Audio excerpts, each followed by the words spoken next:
নিয়ামতপুর উপজেলার রসুলপুর ইউনিয়নের বিসিআইসি ও বিএডিসি অনুমোদিত রাসায়নিক সারের ডিলার মোহাম্মদ হুমায়ুন কবিরের বিক্রয় কেন্দ্রে পারিহারায় সরকারি মূল্যে সার বিক্রয় হচ্ছে।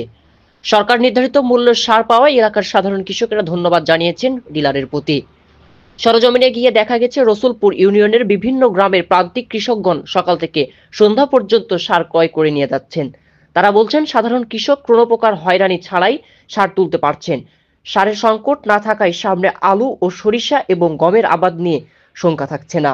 ইউনিয়নের সিরাজপুর গ্রামের কৃষক মিজানুর রহমান বলেন, 5 বিঘা গম চাষের জন্য সার নিতে এসেছি। সরকারি মূল্য সার পাচ্ছি, অন্য কোনো জায়গার মতো অনিয়ম হচ্ছে না। সরকারি মূল্যের সার পাওয়ার জন্য আমাদের অনেক সুবিধা হচ্ছে।